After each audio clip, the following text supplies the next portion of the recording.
Բարև ձեզ, մենք ուղիղ միացմամբ մեդիա կենտրոնում ենք և պատրաստվում ենք քննարկել զբաղվածության մասին Հայաստանի Հանրապետության նոր օրենքի նախագիծը։ Ես Կարինե Յոնեսյանն եմ և համակարգելու եմ այսօրվա քննարկումը։ Մեր հյուրերն են Արազա հասարակական կազմակերպության նախագահ Թամարա Աբրահամյանը, Տանժեր աշխատանքի տեղավորման մասնավոր ընկերության տնօրեն, Հայաստանի Հանրապետության գործատուների միության զբաղվածության մասնավոր ընկերությունների միության ճյուղային նախագահ Նանա Հերունին։ Նշենք, որ այս օրենքի նախագիծը արդեն 2013 թվականի ապրիլից գտնվում է Հայաստանի Հանրապետության աշխատանքի և սոցիալական հարցերի նախարարության պաշտոնական կայքում և օրենքը արդեն հասցրել են քննարկել տարբեր մասնագիտական շրջանակներում և հասարակական կազմակերպությունների ներկայացուցիչները ունեն կոնկրետ դժգոհություններ օրենքի հետ կապված։ Օրենքը փաստորեն նպատակ է հետապնդում թույլատնելու սոցիալական լարվածությունը երկրում, բարձրացնելու բնակչության կենսամակարդակը, տնտեսության կայուն զարգացումը ապահովել, այսինքն շատ մեծ նպատակներ է հետապնդում։ Դուք ուսումնասիրել եք նախագիծը և որքանով եք իրատեսական համարում, որ այս բոլոր նպատակներին կարելի է հասնել տվյալ օրենքի նախագծով։ Բարև ձեզ, ես Թամարա Աբրահամյանն եմ, ինչպես ինձ ներկայացրեցին արդեն օրենքի նախագիծը քննարկվել է տարբեր մակարդակներում և քննարկողներից մեկը եղել է նաև պետական կառույցների հետ համագործակցության հանրային ցանցը և ցանցի սոցիալական հանձնախմբի փորձագետները եկել են հետևյալ եզրակացության, որ իսկապես խնդիրը, որը դուք բարձրացրեցիք, ապահովելու համար օրենքի նախագծում բավարար իրավական երաշխիքներ սահմանված չեն։ Այսինքն, օրինակ, եթե մենք կայուն տնտեսության և տնտեսական շուկայի զարգացման հետ կապված և աշխատաշուկա առաջարկ պահանջարկի հետ կապված խնդիրներ ենք ուզում լուծել, կայուն զբաղվածություն և կայուն զարգացում ապահովելու համար, ապա օրենքի նախագծում եղած իրավական երաշխիքները դրա համար բավարար հիմքեր չեն ստեղծում հետևյալ պարզ պատճառով, որ այս պարագային օրենքի հոդվածում սահմանված է ընդամենը մի դրույթ, որը ենթադրում է, որ համապատասխան պետական ինստիտուցիոնալ մարմինները, այսինքն էկոնոմիկայի նախարարություն, աշխատանքի և սոցիալական հարցերի, կրթության նախարարություն, անգամ առողջապահության նախարարություն և երիտասարդության հարցերի նախարարություն ունեն խնդիրներ իրենց ճյուղային ոլորտների ռազմավարության մեջ համապատասխանեցված քաղաքականություն ներմուծելու համար, որովհետև իրավական երաշխիքը դա բացառապես օրենքով սահմանված հիմքերը չեն, այլ դրանց իրականացման համար բավարար բազա ստեղծելն է, որոնք ծրագրերի միջոցով են միջպետական միջնաժամկետ ծախսերի ծրագրում համապատասխան ֆինանսական միջոցներ հատկացրելն են։ Եվ այստեղ օրինակ օրենքի նախագծում, երբ որ գրված է գործընկերությունը, չի սահմանված այն շրջանակը համագործակցության, որը հնարավորություն կստեղծի, որպեսզի այդ բոլոր համապատասխան կառույցները փոխգործակցված միջավայր ձևավորեն և այդ միջավայրում կարողանան համապատասխանեցնել իրենց ծրագիրը և ենթադրում ենք, որ օրենքի այդ հոդվածը բացելու կամ այլ կանոնակարգով հստակեցնելու խնդիր ունի։ Մյուս հոդվածների միջև անդրադառնալը լսենք նաև Նանա Հերունի կարծիքը, այս օրենքը իրատեսական համարում եք և արդյոք այդ նպատակները բոլորը հնարավոր է լուծել նման օրենքով։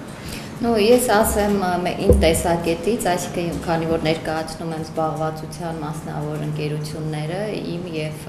ինչպես ասացիք գործատուների միության կից կա ճյուղային միություն, մասնավոր զբաղվածության ընկերությունների, որի նախագահն եմ ես և մենք հանդիսանում ենք օրենքի շահառուներից մեկը, ասեմ, որ ցանկացած օրենք պետք է տվյալ դեպքում զբաղվածության օրենքը պետք է խթանի զբաղվածությունը և ոչ թե խոչընդոտի և ամեն ցանկացած ոլորտում կան խնդիրներ, այդ թվում նաև մեր ոլորտում շատ խնդիրներ կան և մենք ինքներս էլ չսպասելով պետական մարմինների միջամտությանը մեր միության ներքո աշխատում ենք կարգավորել ինքներս մեր ուժերով ինչ-որ ձևով կարգավորել ոլորտը, որովհետև շատ կան իրոք ոչ պատշաճ աշխատող ընկերություններ, որոնք վարկաբեկում են ոլորտը, բայց կան նաև միակողմանի չի կարելի նայել, կան նաև ընկերություններ, որոնք օրենքի ներքո պատշաճ աշխատում են եւ ամենաշատը իրենց վրա է անդրադառնում այդ վատ լինելը ոլորտի չկարգավորված վիճակը։ Եվ ասեմ, որ տվյալ օրենքում իհարկե շատ կան դրույթներ, որոնք անհետ բաներ կան ըստ ինձ, որոնք չեն շատ բաներ կան, եթե մեկ օրինակ բերեմ, նույն այդ եռակողմ պայմանագրերի գաղափարը օրինակ գրված է, որ եթե ընկերությունը մասնավոր ուզում է աշխատել արտասահմանյան ընկերությունների հետ, այսինքն արտահանել աշխատուժը, նա պետք է ունենա անպայման պարտադիր եռակողմանի տրվում պայմանագրի ձև, որով պիտի աշխատես, բայց դա անհետեթություն է, եկեք մի հատ շղթա անենք տրամաբանական, սկզբից մենք կապ ենք հաստատում արտասահմանյան գործատուի հետ, նա կնքում ենք պայմանագիր երկկողմանի բնական, նա ուրեմն ինչ-որ պահանջներ է ներկայացնում, որից հետո մենք նոր սկսում ենք փնտրել պահանջվող մարդկանց իրեն համար, այսինքն այդ մարդը գործփնտրողը չկա այդ պահին կնքելու պայմանագիրը, ապա ինչպես մենք կարող ենք եռակողմ պայմանագիր կնքել, եթե դա պարտավորված ներդրվի, ապա պարզա, որ ոչ ոք չի կարողանա աշխատել դրսի հետ։ Օրենքի կոնկրետ առանձին կետերին նաև անդրադառնանք, ինչպես նաև այն մասերին, որոնք բացակայում են, բայց պետք է չբացակայեն։ Հաշմանդամության խնդիրներ ունեցող մարդկանց իրավունքների համար պայքարող հասարակական կազմակերպությունները բազմիցս բարձրաձայնում են այդ խնդիրը, որ այն մարդիկ, ովքեր զբաղվում են հաշմանդամության խնդիր ունեցող մարդկանց խնամքով, պետք է համարվեն աշխատող մարդիկ, ու նրանք առաջարկում են փաստորեն, որ նրանք ստանան աշխատավարձ եւ որպեսզի կարողանան պահել հաշմանդամության խնդիր ունեցող բարեկամներին, քանի որ ըստ էության չեն կարող աշխատել։ Այս մասով ինչպիսի թերություններ կան այս նախագծում, որ պետք է լինեն եւ այժմ բացակայում են, ինչպես նաեւ մյուս կետով, որ ասացիք, որ առաջին կարգի հաշմանդամություն ունեցող մարդիկ կարող են մտավոր աշխատանք կատարել եւ աշխատունակ ճանաչվել ըստ էության, բայց դա եւս բացակայում է օրենքում։ Օրենքի նախագծում այո այդ դրույթները բացակայում են, օրենքի հոդվածներից մեկը սահմանում է ովքեր են ճանաչվում զբաղված մարդիկ եւ ենթադրվում էր, որ քանի որ հաշմանդամություն ունեցող մարդկանց խնդիրներով զբաղվող հասարակական կազմակերպությունների այդ առաջարկը արժանացել էր նախարարության հետաքրքրությանը եւ խնդիր էր դրված այդ հարցը կարգավորել, պետք է արդեն ամրագրված լիներ, բայց ցավոք սրտի առայժմ դեռ դուրս է մնացել եւ հաշմանդամություն խնամատարի համար սահմանվում է միայն սոցիալական նպաստ։ Այս պարագային մարդը կարող է նպաստառու դառնալ մինչև երեխայի չափահաս դառնալը, որից հետո այլևս ինքը պետական աջակցության հնարավորություն չունի, ավելին ինքը նաև աշխատելով եւ թեթևացնելով պետության բեռը իր հիվանդին խնամելով եւ չհանձնելով պետական խնամքին եւ ֆինանսական եւ տնտեսական որոշակի օգնություն է բերում պետությանը, մինչդեռ իր աշխատանքը աշխատանք չի ճանաչվում, որի հետևանքով ինքը ժամանակի ընթացքում կարող է եւ նաեւ սոցիալական վճարներ անելով ժամանակին նաև դառնալ կենսաթոշակառու աշխատանքի որպես առումը, այլ ոչ թե ծերության կենսաթոշակ ստանա եւ այս խնդիրը քննարկման ժամանակ նախարարության հետ արժանացավ նորից հետաքրքրության եւ առաջիկայում ինքը հավանաբար որոշակի անդրադարձ կունենա համենայն դեպս այսօր եւ սոցիալական հարցերի նախարարությունում եւ արտարդատության նախարարությունում այդ խնդրի հետ կապված լուրջ քննարկումներ են գնում, հուսանք, որ այդ հարցը կլուծվի եւ ինչպես նաեւ փաստորեն առաջի կարգի հաշմանդամների հետ կապված կարգավիճակներ տրամադրելու խնդիրը նույնպես երկարատև ժամանակ գտնվում է նախարարության ուշադրության ներքո, բայց առայժմ այդ կարգերի սահմանման չափորոշիչներն, ընթացակարգերը չեն փոփոխված, դա պետք է արվի այլ կառույցի կողմից, այսինքն նախարարության այլ գործակալության կողմից եւ նույնպես պատասխանը եղել է բանավոր, որ այդ գործընթացը ընթացքի մեջ է եւ հավանաբար այս հարցը նույնպես ընթացը պիտի լուծում ստանա, բայց թե ինչպես ինքը կարտացոլվի օրենքի նախագծում, եթե կարգերի փոփոխության ընթացակարգը դեռ սկզբնական փուլում է, կարծում եմ, որ հստակ չի ամեն դեպքում եւ սա ընթացս քննարկման տեղիք կտա մեզ մեր միակ հույսը նաեւ որ սոցիալ-նախարարությունը պատրաստական է ներգրավելու քաղաքացիական հասարակության ներկայացուցիչներին աշխատանքային քննարկումներին եւ հուսով ենք որ առաջիկայում մենք կունենանք աշխատանքային քննարկումներ եւ կփորձենք գտնել դրա լուծումները Լրագրողները հարցերն են խնդրում, այս նախագծով ինչ խնդիրներ են ուսումնասիրել եւ որոնք ընդդեմ են չլուծված կարող եք հանդիպել։ Նախագծով հիմնականում փաստորեն փորձ է արվել լուծել մասնավոր գործակալություններին զբաղվածության օրենքի շրջանակներում իրավական կարգավորման ենթարկելու հարցը։ Սակայն այստեղ ցավոք սրտի ինչպես գործընկերը որպես այդ օրենքի սուբյեկտ, հա, ասեց, որ բավականին լուրջ թերություններ կան եւ դրա հետ մենք նույնպես համաձայն ենք։ Ես նաև կարող եմ ավելացնել, որ ոչ միայն արտերկրում, նույնիսկ հանրապետության ներսում, ոչ միայն մասնավոր գործակալությունները, այլ նաև պետական զբաղվածության գործակալությունը երբեք չի կարող երաշխիք տալ, որ այս կամ այն գործատուն պարտավորված է վերցնել աշխատողին, որովհետև ըստ էության օրենքը հնարավորություն է աշխատանքային օրենսգիրքը գործատուին հնարավորություն է սահմանում, որպեսզի գործատուն փորձնական ժամանակով վերցնի աշխատողին։ Եվ այս պարագայում կանխավ պայմանագրեր կնքելը եռակողմ, երկկողմ, դրանք իրատեսական չեն։ Եվ այս պարագայում հետևաբար օրենքը երևի թե վերանայման խնդիր ունի։ Ավելին մենք այստեղ ի տարբերություն մեր գործընկերոջ մի ուրիշ խնդիր ենք տեսնում, որ օրենքում սահմանված են փորձ է արվել կառավարությունը ամրագրել, որ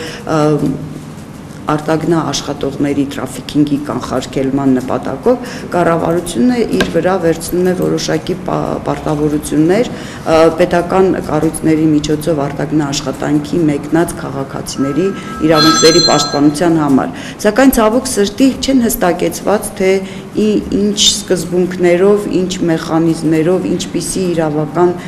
հիմքերով է այդ պաշտպանվածությունը ապահովվելու, որովհետև ըստ էության առաջին հերթին դա ենթադրում է միջպետական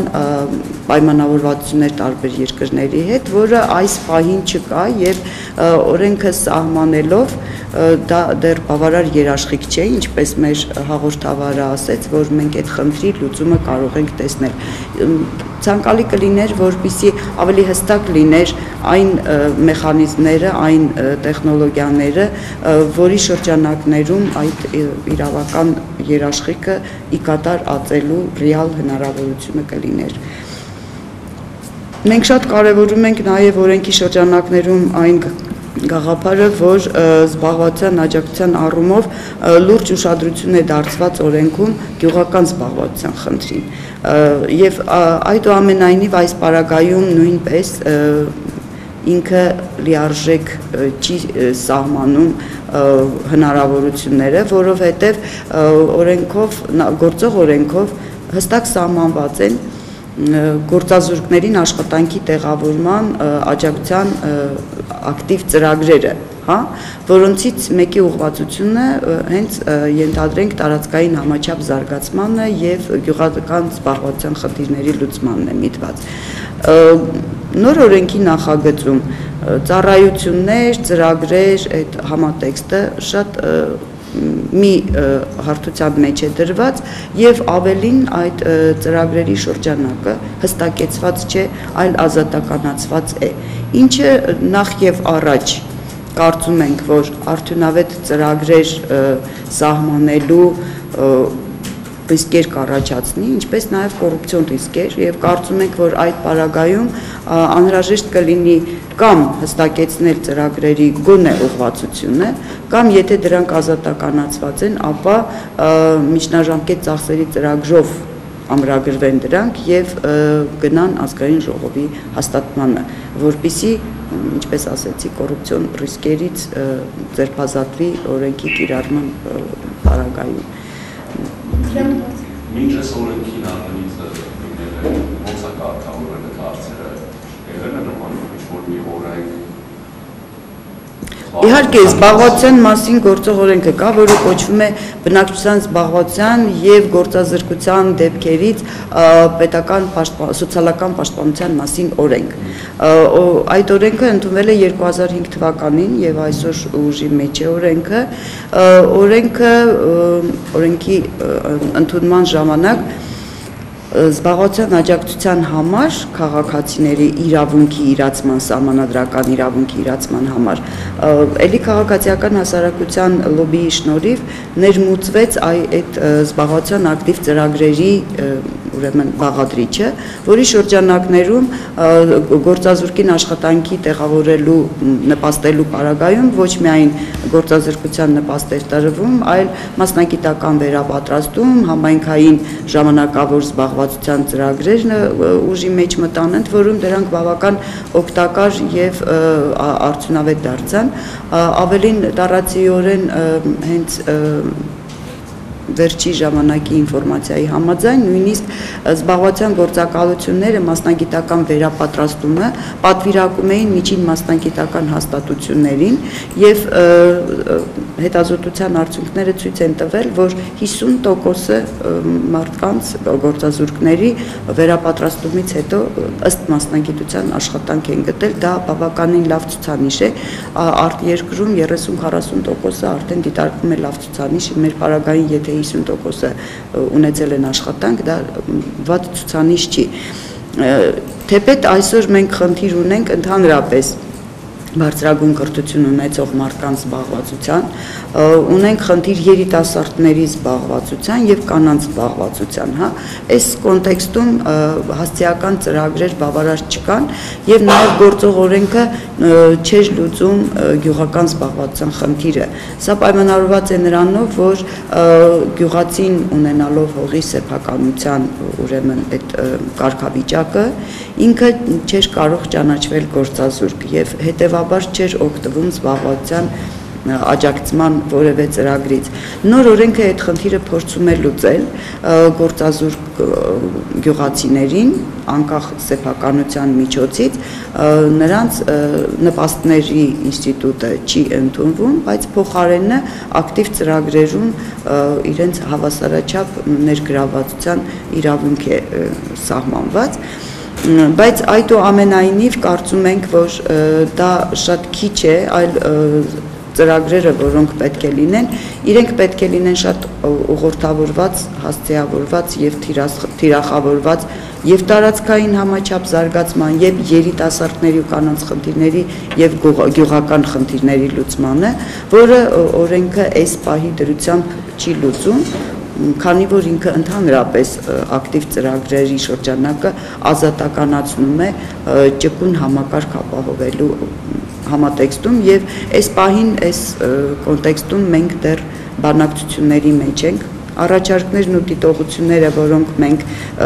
ձևակերպել ենք, դրանք բոլորը ներկայացված են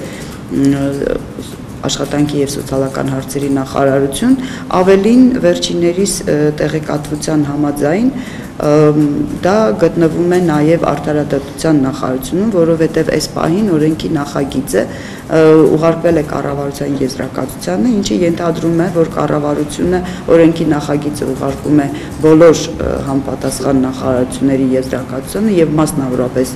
արդարադատության նախարարության եւ մեր ներկայացված հարցադրումները քննարկվելու են։ Պետք է ասեմ նաև, որ հենց այսօր մեր կառավարության ներկայացուցիչը, որը ենթադրվում էր, որ պետք է մասնակցեր քննարկմանը, չկա այս պահին, որովհետև չպլանավորված նախարարությունում կոլեգիայի նիստ է եւ մեր գործընկերները նույնպես մասնակցում են կոլեգիայի նիստին եւ քննարկում են հենց օրենքի նախագիծը, մեր առաջարկները այդ թվում։ Եվ ունենալուց հետո քանով է իրատեսական այդ օրենքի կիրառված շատ օրենքներ ունենք, բայց մի կողմ դրած են ոչ մեկ հաշվի չի առնում, այսինքն ու ձեռնտու չի լինի այդ օրենքը։ Տեսեք, օրենքը տեսականորեն բոլորին ձեռնտու է, չկիրառելու խնդիրը ձեռնտուության խնդիր չի, պարզապես կառավարությունը ցավոք սրտի սիստեմատիկաբար ընդունում է առաջընթաց օրենքներ, հա, այսինքն ռեսուրսների բազային ոչ համապատասխան օրենքներ։ Օրենքը համապատասխանացնում է այն միջազգային կոնվենցիաներին եւ պարտավորություններին, որը ստանձնել է երկիրը, եւ իրավական երաշխիքները ապահովելու շրջանակները ապահովում է, բայց կիրառման մակարդակում բավարար ռեսուրսային բազա չկա։ Եվ այս համատեքստում մենք հետևաբար նաև խնդիր ենք բարձրացրել ոչ միայն օրենսդրական փոփոխությունների առումով,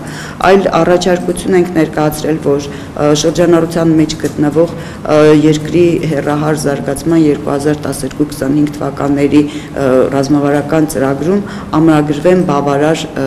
միջոցներ, քաղաքականություն եւ միևնույն ժամանակ, ինչպես ասեցի, միջնաժամկետ ծախսերի ծրագրում ամրագրվեն բավարար ծրագրային դրույթներ եւ ֆինանսական միջոցներ, որը հնարավորություն կընձեռի կատարել կիրառել օրենքը։ Օրենքի նախագծի վերջի հոդվածը սահմանում է, որ օրենքը ուժի մեջ պիտի մտնի 14 թվականից, որի Պարագային մենք եւս գտնում ենք, որ դա իրատեսական չի եւ առաջարկում ենք այդ ժամանակացույցը փոխել, որովհետեւ նախ եւ առաջ ենթադրում ենք, որ այս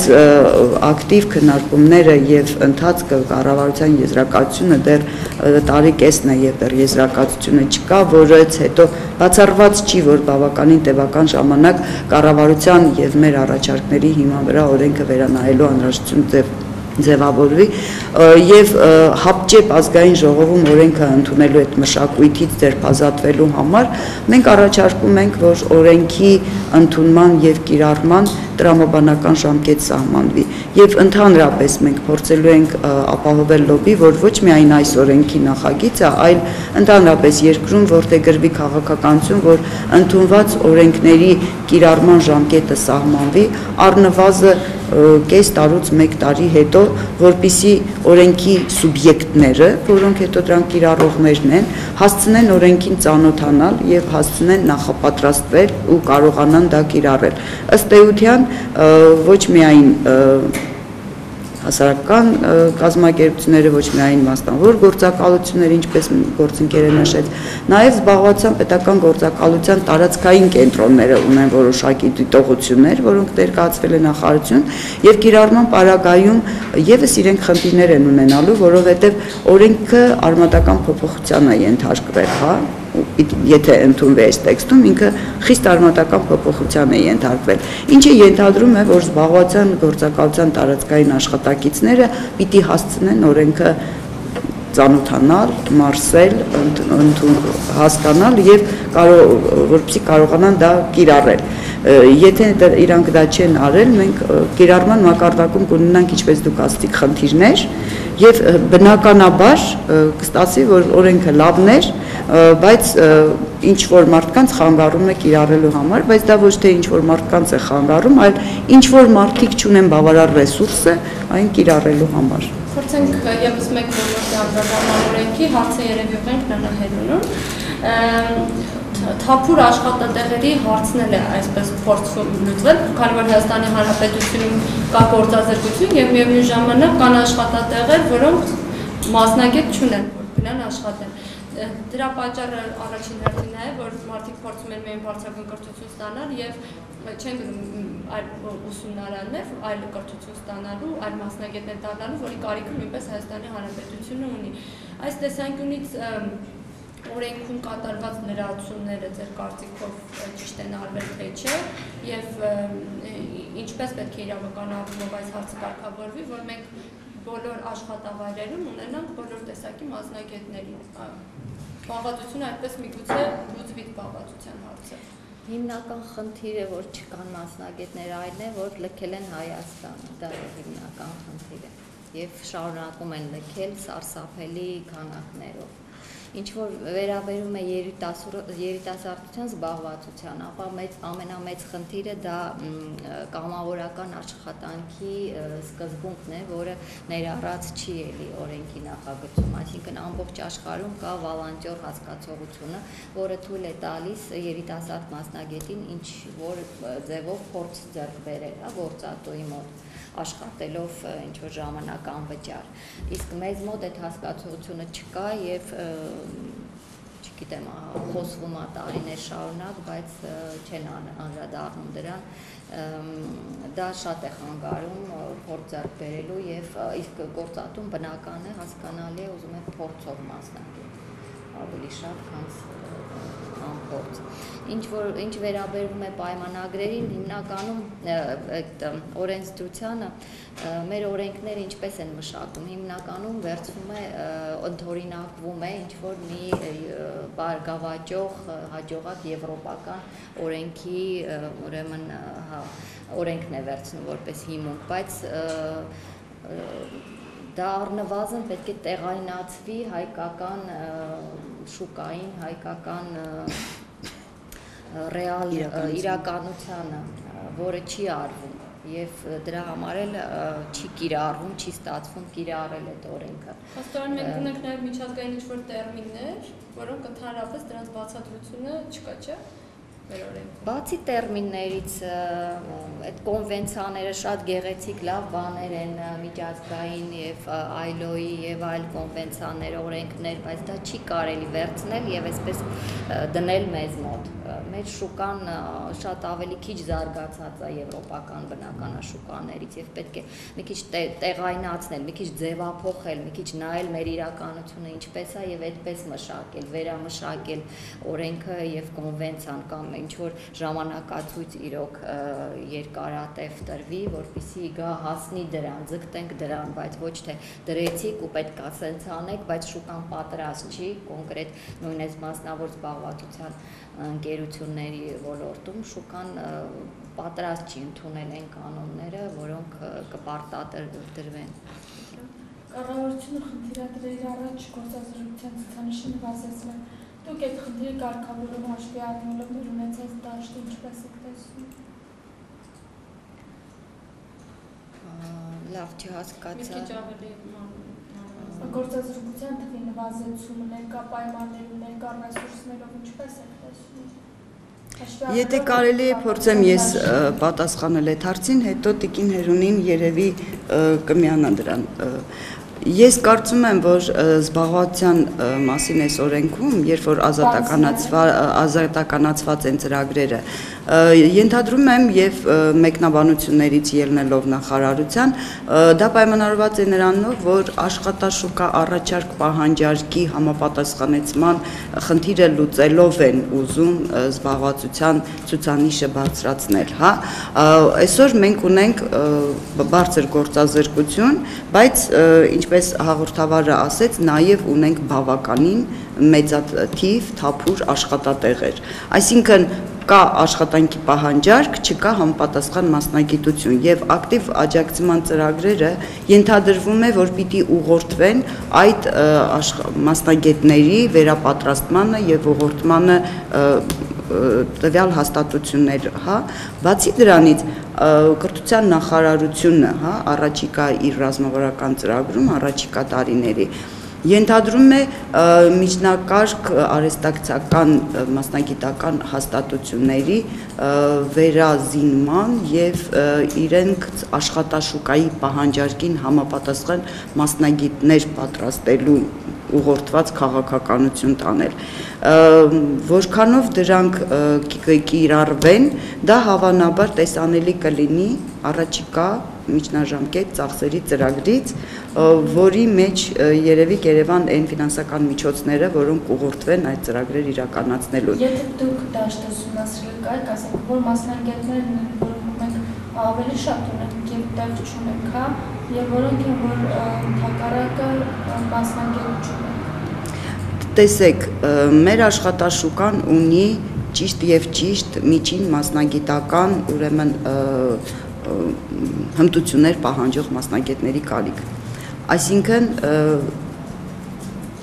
Այսինքն արհեստավորների կարիք։ Բայց այսօր մեր երիտասարդության ճնշող մեծամասնությունը ստանում են բուհական կրթություն, ստանում են իրավաբանի, տնտեսագետի, միջազգայնագետի, քաղաքագետի կրթություն եւ դրանց թվականակը գերակշռում է կրթական համակարգում եղած մյուս մասնագետներին եւ բնականաբար մենք աշխատաշուկայում չունենք դրանց պահանջարկը այդքան մեծ, հետեւաբար այդ նույն միջազգայնագետը, այդ նույն իրավաբանը եւ տնտեսագետը ավարտելով բուհը նույնիսկ մագիստրատուրան ոչ միայն բակալավրը կարող է եկել հայտնվել վաճառասեղանի հետևում, ընդհանրենք կամ վերապատրաստվել եւ դառնալ վարսահարդար։ Եվ հետեւաբար մենք այստեղ խնդիր ունենք նաեւ մարդկանց ընկալումների փոփոխության վրա ազդելու, ոչ միայն պետական պահանջարկ, պետական ծրագրեր, այլ նաեւ պետք է բարձր տարիքի ավագ դպրոցից միջին մասնագիտական հաստատություններից սկսած տանել բավականին լուրջ քարոզչական աշխատանք, որպեսզի հասարակությունը ճիշտ ընկալի աշխատաշուկայի առաջարկը եւ դա վարկաբեկված մասնագիտություններ չհամարի եւ նախընտրի, որ իր երեխային տա կրթության ըստ աշխատաշուկայի պահանջարկի մասնագիտության, քան ասենք բարձրագույն կրթության, որտեղ ինքը պիտի ծախսի եւ ֆինանսական միջոց եւ ժամանակ, իր տարիքի եւ այդուամենայնիվ վերջում վերադառնա այն շուկան, որտեղի պահանջարկը այսօր կա։ Եվ գործատուների շրջանակներում աշխատանք չպետք է պահանջների չափանիշների առումով կատարվի, ասենք պարունում են փորձառու արդեն տարիքային սահմանափակման աշխատողներ եւ ցածր աշխատավարձով։ Այդ խնդիրը մենք այսօր ինչպես դրա խնդիրը։ Ձեր ասած խնդիրը զբաղվածության մասին օրենքով չի կարգավորվում, դա աշխատանքային օրենսգրքով է կարգավորվում եւ աշխատանքային փոխհարաբերություններ են, դրանք բավականին ազատականացված են։ Մասնագիտական կարողությունների պարագայում էլ այսօր գործատուների շրջանակում բավականին բարձրանում է աստիճանաբար մշակույթը, որ նրանք երբ որ հայտարարություն են տեղադրում, տեխնիկական պահանջարկը մասնագիտական կարողությունների բավականին հստակեցված են։ Համաձայն եմ, որ դեռ շարունակվում են տարիքային խնամի ծանոթ բարեկամը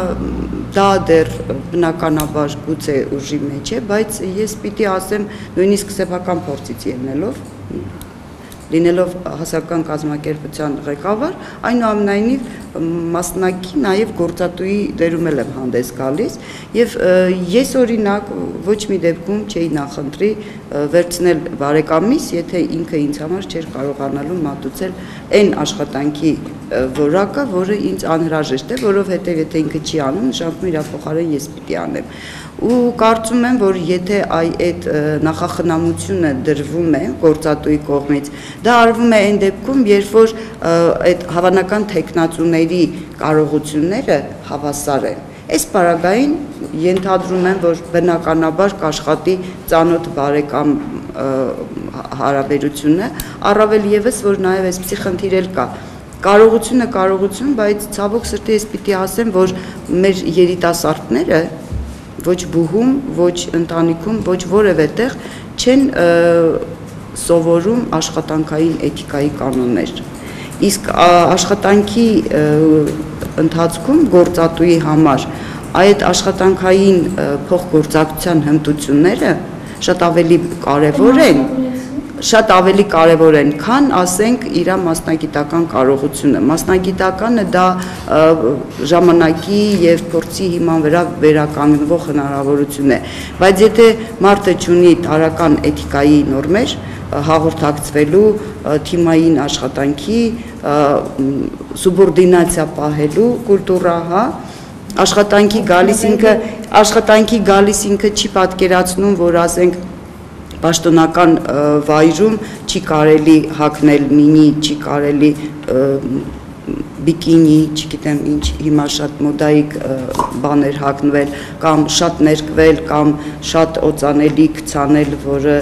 թվում է թե լավ է, բայց իրականում կարող է կողքիներին ալերգիա առաջացնի։ Այսինքն սրանք շատ տարրական ու պրիմիտիվ բաներ են, հա, աշխատանքի կարգապահություն, պատասխանատվության զգացում,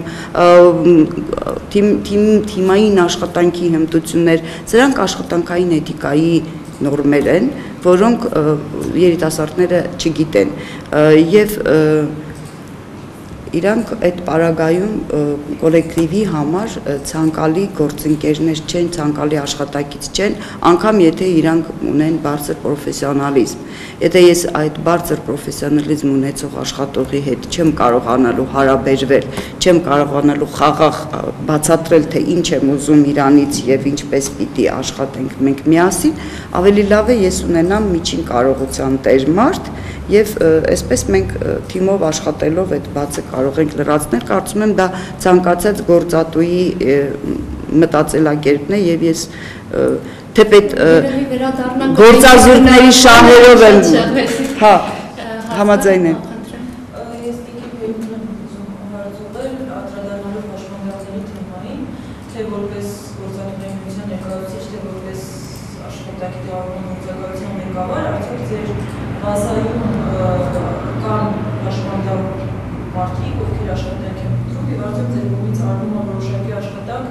Նրանց ձևավորելու թեպուս խորհրդատվության մակարդակով, որպեսզի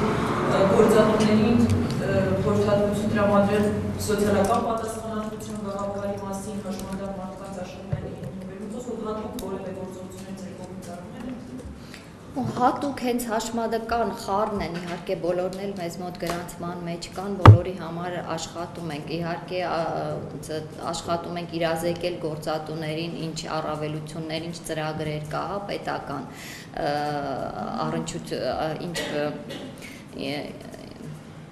ինչ ծրագրերի կարող է գործատուն մասնակցել, եթե վերցնի հաշվանդամին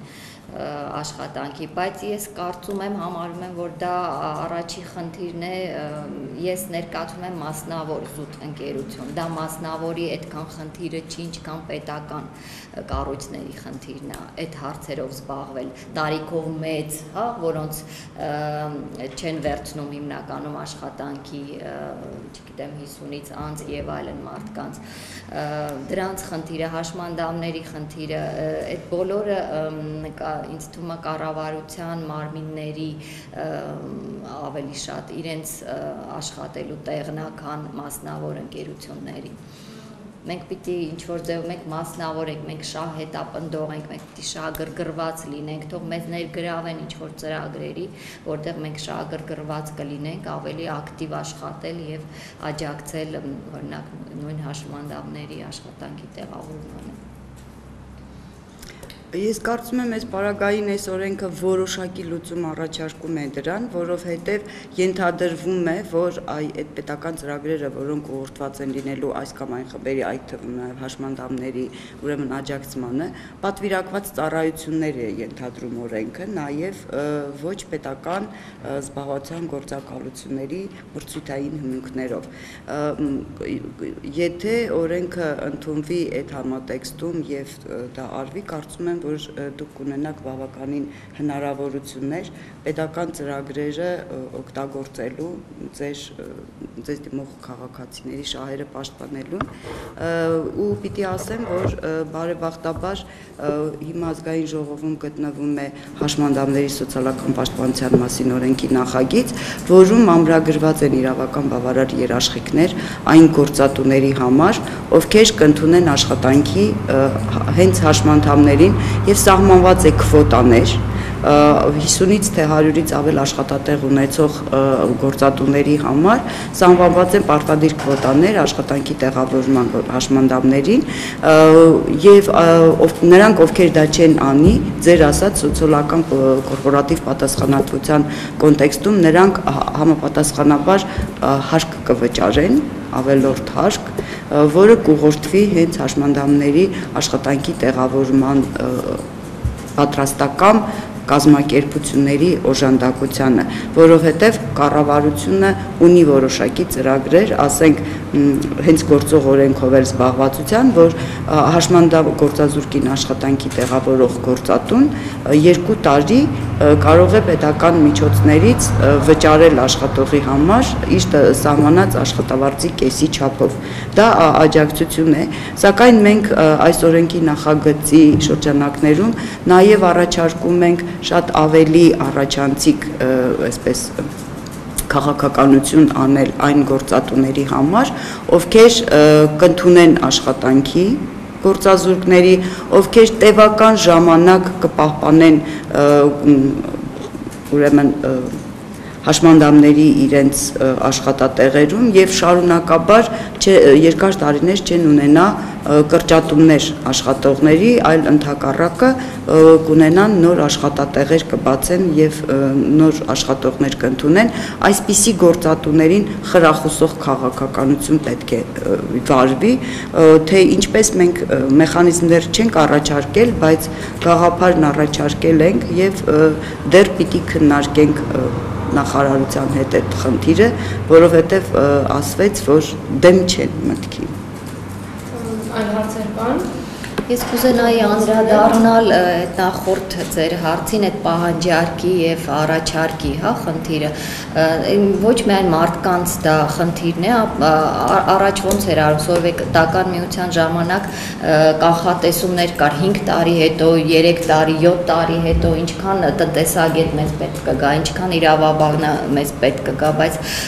այս վերջի տարիների ընթացքում փլուզումից հետո ոչ մի նմանատիպ կանխատեսում չկա եւ մարդիկ չեն կարող, այսօր մոդա է, մի բան լսում են, ծանոթը ստեղ գնաց, ստեղ լավ է, գնում են, թափում են սա ընդեղ, դրա համար առաջանում է, խախտվում է պահանջարկը եւ առաջարկը եւ մարդիկ չեն կարող կողմնորոշվեն, թե ուր գնան, ինչ սովորեն, ինչ պետք կգա, ինչ երբ որ իրանք ավարտեն 4-5 տարուց հետո։ Եվ այդ բուհական ծրագրերը նույնպես բոլորը գիտեն, որ իրենք հին են եւ չեն համապատասխանում ուրեմն շուկային արդեն, բայց դա փողատար է, ժամանակատար է, ոչ ոք չի ուզում փոխել, բայց գործատուն ավարտում է, գործատուն ասում է ինձ պետք չի իր գիտելիքները 0 է, ես իրան 0-ից պետք է սովորացնեմ աշխատել իմ աշխատանքին, այսինքն հնացած են պետք է համապատասխանեցնել անպայման այդ կրթական բուհական ծրագրերը շուկայի պահանջարկներին։ Ես այստեղ կուզենայի ավելացնել իմ գործընկերոջ խոսքին, որ դա շատ ճիշտ խնդիր բարձրացրեց, ավելին օրենքի նախագիծը եւ գործող օրենքներ ենթադրում է, որ զբաղվածության գործակալության ուրեմն հանրապետական զբաղվածության գործակալության ծառայությունը պետք է իրականացնի աշխատաշուկայի պահանջարկի առաջարկի վերլուծություն։ Սակայն այս ընթացքում դա արվել է ընթացիկ աշխատաշուկայի առաջընթացի հետ կապված որևէ բան չի արվել եւ երևի թե դա օրենքում ուրեմն պետք է ինչ-որ ձևով ամրագրվի, որպեսզի դա կատարվի նախ, երկրորդ երկրի պետական կառույցների կողմից այլ ոլորտում եղած խնդիրների բարելավման ուղղված ծրագրերի մասին հանրային իրազեկումը չափազանց ցածր մակարդակի վրա է, որը բերում է այդ խնդրին։ Դուք ասեցիք, որ կրթական համակարգի համապատասխանեցման խնդիր կա, այսօր սոցգործընկերության պայմանագրեր են կնքված ՄԿ-ու ազգային զարգացման կենտրոնում, որտեղ արմությունները, գործատուները, ուսումնական հաստատությունների եւ պետական կրթության նախարարության հետ ունեն գործընկերային պայմանագիր մասնակցելու ուսուցման ծրագրերի վերանայմանը եւ գործատուները ունեն հնարավորություն, մասնակցելու եւ ձևավորելու։ Սակայն այդ գործընկերությունը իրավական մակարդակով ամրագրված է, ֆորմալ մակարդակով ինստիտուցիոնալ կառույցը ձևավորված է, բայց գործընթացը շարժուն չի, ակտիվ չի, ակտիվ չի։ Այո, դրա համար բավարար իրավական դաշտ ստեղծված, ֆորմալ ինստիտուցիոնալ մարմիններ են ձևավորված, բայց տեղաշարժը տեսանելի չի։ Եվ կարծում եմ դա մասամբ պայմանավորված է նաև այդ պասիվությունը իրազեկության ցածր մակարդակով։ Ու կարծում եմ, որ քաղաքացիական հասարակության եւ լրատվական կազմակերպությունների խնդիրը պիտի լինի հնարավորինս գործատուներին եւ հասարակությանը տեղյակ պահել բոլոր այն լուրջ եւ առաջանցիկ ծրագրերի մասին պետության կողմից ամրագրված, որոնք աջակցության կարիք ունեն եւ առաջ մղելու կարիք ունեն եւ այստեղ մենք որոշակի դերակատարություն կունենանք եւ դրանով իսկ կարող ենք լուծել լուրջ հանրային խնդիրներ, որոնք այսօր մենք բարձրաձայնում ենք ու կարևորում։ Եթե հարցեր չկան, հարց ունենք ամփոփենք երևի քննարկումը, հիշեցնենք, որ մենք մեդիա կենտրոնում ենք եւ քննարկում ենք զբաղվածության մասին Հայաստանի Հանրապետության օրենքի նոր նախագիծը։ Տարբեր խնդիրների անդրադարձանք, նշելով, որ օրենքը փոփոխության կարիք ունի, բայց այստեղ նաև բարելավման կարիք ունի, այստեղ նաև շատ կարևոր է պետական կամքը, որպեսզի այդ օրենքի ամեն մի տառը իրականացվի, որովհետև սա շատ մեծ ոլորտ է, որը ներգրավում է իր մեջ, ինչպես մեր երկրի համար առաջին խնդիրներից մեկը արտագաղթի կանխարգելումը։ Եթե զբաղվածության խնդիրը մեր երկրում լուծվեց, միգուցե արտագաղթը որևէ ձևով հնարավոր լինի կանխարգելել։ Հուսով ենք, որ օրենքը որոշ չափով կնպաստի նաև դրան եւ կստիպի, որ մեր պետական մարմինները ավելի լավ աշխատեն եւ պարզապես ինչ որ նոր կառույցներ չհիմնեն օրենքը, որպեսզի կիրառվի, այլ գործնական քայլեր կիրառեն, որ արտագաղթի քանակը նվազի օրինակ։ Շնորհակալություն եմ հայտնում մեր հյուրերին, հիշեցնեմ մենք մեդիա կենտրոնում ենք, կհանդիպենք։